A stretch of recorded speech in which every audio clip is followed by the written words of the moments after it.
Hey, what's up YouTube? Dan the Fix-It Man. Got another quick video here for you. I'm going to show you how to change your radiator again on a 2004 Toyota Tundra DoubleCab. The reason I say again is this is the second time I'm doing this. I put in this CSF radiator when the original one went bad. So I came out the other morning, saw some coolant on the driveway. I said, well, that's probably not the radiator. I replaced that not too long ago. Well, it turns out not too long ago was 5 years ago, or just over 5 years. I do have a video on that. I'll put a link in the description so you can watch that one as well. I'm going to do things pretty much the same, but slightly different. I'm going to do the shroud different than I did last time. Now, if you're not sure that your radiator is leaking or you need help finding some coolant leaks, it's nice to have a cooling system pressure tester. This one just screws on like that, and we just pump that up.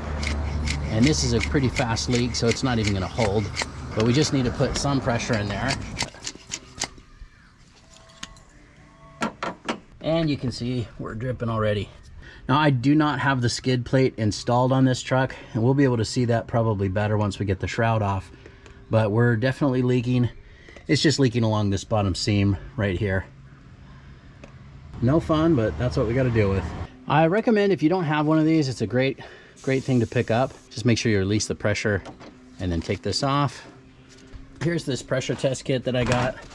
It does work pretty well. I'll get a link to this in the description, but it really does help when you're trying to find coolant leaks, or, you know, I thought maybe this would be the water pump or something different, because like I said, I just barely replaced this. So I'm going to leave the cap off so we can drain this a little bit quicker. If you're wondering why I have these cables on the battery, I'm charging that because I left the door open and completely drained the battery. I mentioned I don't have the skid plate on my truck, so it's a lot easier for me to get down here and do this. I like it for oil changes and whatnot too. But if you do have a skid plate, just take that off real quick, and then you get down here, and here's the drain. Now, these are supposed to really only be hand tight. Sometimes these are a little tighter than hand tight. I may have put that in too tight last time.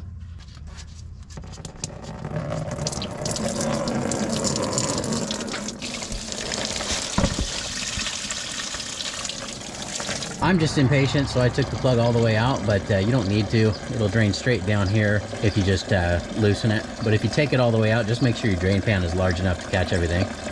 Okay, while that's draining down below, we can come up here and take off this upper radiator hose. Just a constant tension spring clamp here. Just pull it back far enough, and then just twist that until it comes off. And I'm also gonna just tuck this back here, just to tidy out of the way. It gives us some more room here. I'm also gonna disconnect the overflow hose. This one does not have a clamp. Maybe it's supposed to, but it doesn't. I'll just tuck that over here as well. And then we can take off this lower radiator hose. Same thing. Just squeeze that clamp, slide that back, and just be mindful you'll have some coolant spillage here. We've got a bucket underneath. Catch most of that. Now we have the transmission cooling line. I'm just gonna do the same thing. Just pull that clamp back and take that hose off. There we go. Now, when I pull off this line, you are going to lose just a very little small amount of transmission fluid. And I like to plug these with a socket extension, just because I've always got one handy. But you can also use like a Sharpie pen cap or the end of a Sharpie pen. I'll just plug that there. I also have a couple of these little rubber caps, just so we don't make a huge mess. And this other transmission cooling line, same thing. And then just use your thumb, and I'll cap that one off a little bit quicker. And just put my extension in there.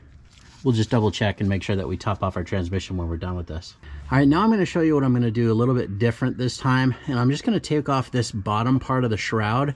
This just clips in place, and that allows you to leave the rest of the shroud on the radiator and just pull it straight up and straight out. So this is just a simple, it's just clipped in here. If I can just unsnap that.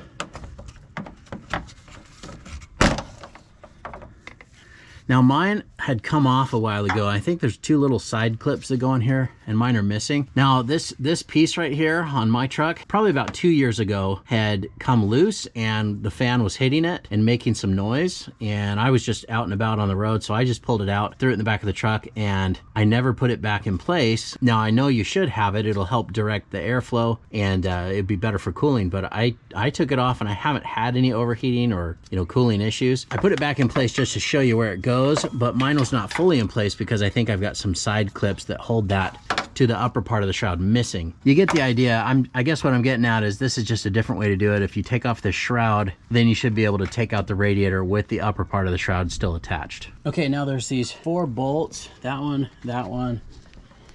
this one here, and that one down there. That's what holds the radiator mounted to the front. But you see these 2 little things right here. These are hooks, one on this side and this one over here, and those help to install the radiator and to remove it. So first, all we need to do is loosen and remove these 4 bolts, and that's a 12mm socket. Just gonna see if I can loosen them all first.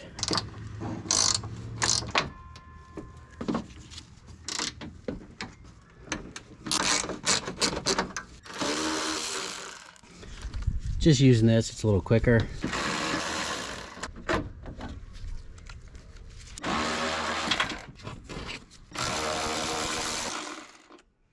All right, we'll set those aside. Now, just real quick, for a little bit more clearance, I'm going to take off this little clip. And that holds this line here. And now we've got a little bit more room, a little bit more clearance here. And then just make sure you're clear of the fan, and it'll come out with the shroud attached. Yeah, I think that method is a little bit easier than trying to take the shroud off in the car like I did last time. You can see there's only these 4 10mm bolts that hold that shroud on. We're just gonna get out our new one and just transfer the shroud to that before we put it back in. So again, my last radiator right here is CSF 3238. And then this is the new one this time, second time around. It's a Denso 2210518.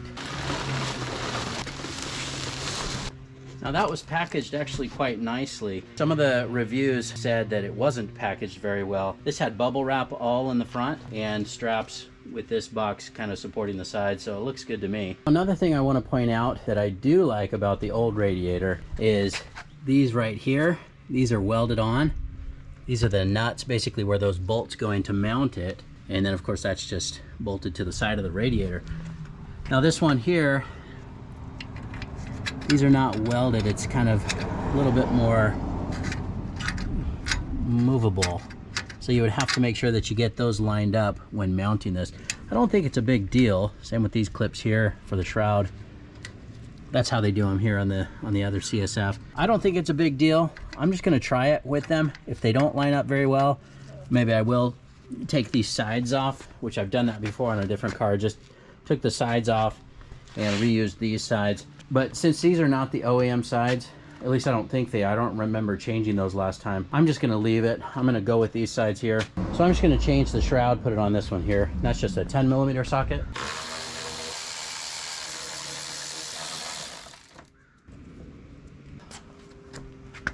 Transfer that over here. So we can get these all started first.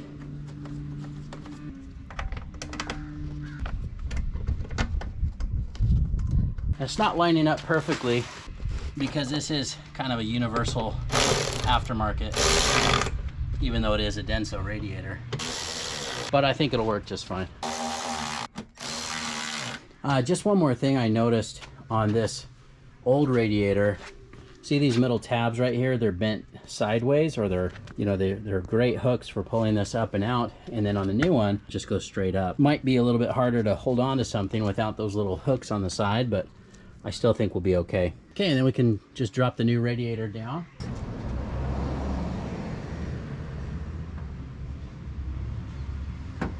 Just nice and easy, drop it right down.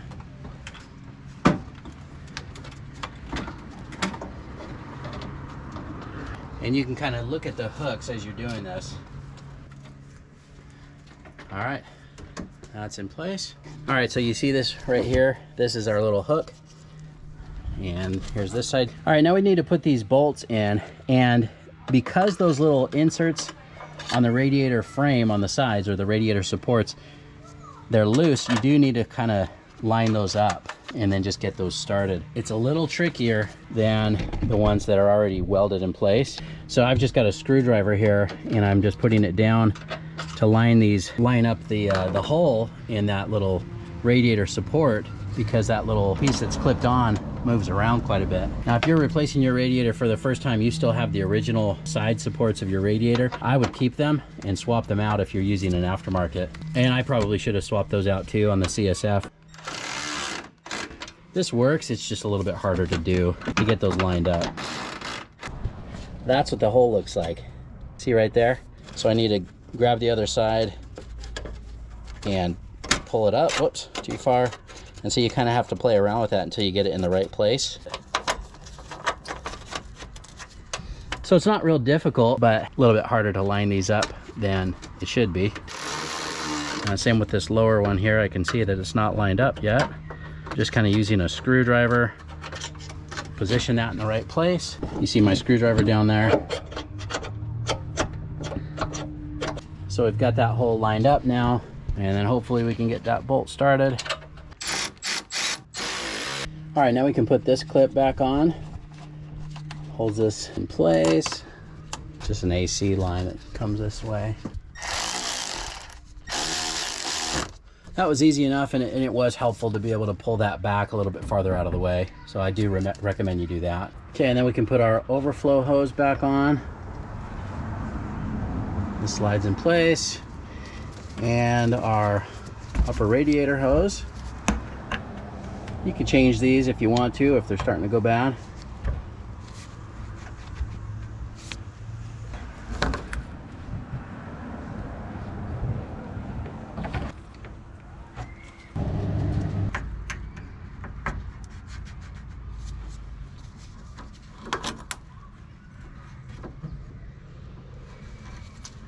There we go.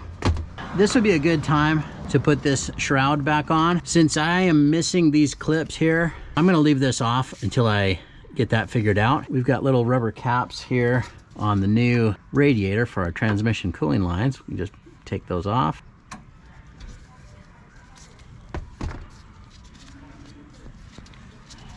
And then we're gonna take out our extensions.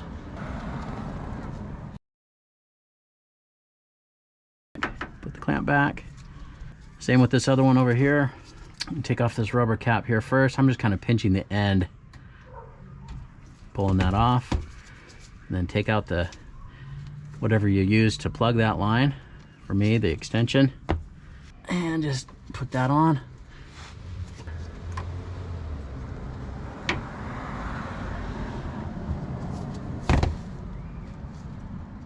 Okay, now just make sure your drain plug is installed or that it's tight. As far as this lower shroud goes, now of course you normally want to put this on before you put on this lower transmission cooling line, this one here. But I threw this all together, and here I am the next day, because like I mentioned that there was probably some clips here. I was able to find them. It's the 90468-06092. My dealer ended up just handing them to me and didn't charge me anything, which is nice. But that's what they look like. So just position that shroud into place here. It clips in at the bottom fairly easily. And then this top piece right there, these clips just go on and hold it in place. Easy enough. Same with the other side, just kind of line up that shroud. Kind of sits in that little notch, and then the larger slot goes on the outside and locks that in place, just like that. And that's it. That's it for the lower shroud. Now that's in place. I have no idea why mine originally had come off. I don't know if I hit something, or maybe when I changed the radiator the first time I might have knocked it loose. But I don't remember seeing any of those clips fall out or anything, but I feel a lot better now that that's in place the way it should be. It'll probably help it with cooling now that that's in place. Now, if you have a skid plate on your truck, you can put it on now, or you can just hang tight and wait until you get everything filled up and test for leaks. All right, well, that was pretty much everything. Now, this is several months later. I lost the footage of me filling this up and wrapping up that video, so I'm just gonna give you a quick little recap here. So I did end up bending these tabs down, just put a crescent wrench on there and folded those down flat, because the way that it was sticking straight up, you know, it would hit you in the chest if you're leaning over the engine working on it. Radiator's working great, running cool, no leaks. Now I did use the Toyota super long life coolant this time, the pink, not the red. I did use the Toyota brand. It's pretty expensive and it does take quite a bit. I completely flushed this out. This stuff's supposed to last a long time. Cleaned out the overflow as well. You can see that that's looking good, still clean. But everything worked great. I'm real happy with it. And hopefully this Denso version will last longer than that CSF did. Of course, I'll keep you guys posted. If this radiator goes bad, I'll make a third video of how to change that out. And maybe, who knows, maybe I'll do it different that time. I hope you liked the video. Please give it a thumbs up and subscribe if you don't mind. That does help me out. I'll get a link in the description to this radiator along with the coolant and a few of the other parts and tools used as well. Thanks so much for watching and good luck.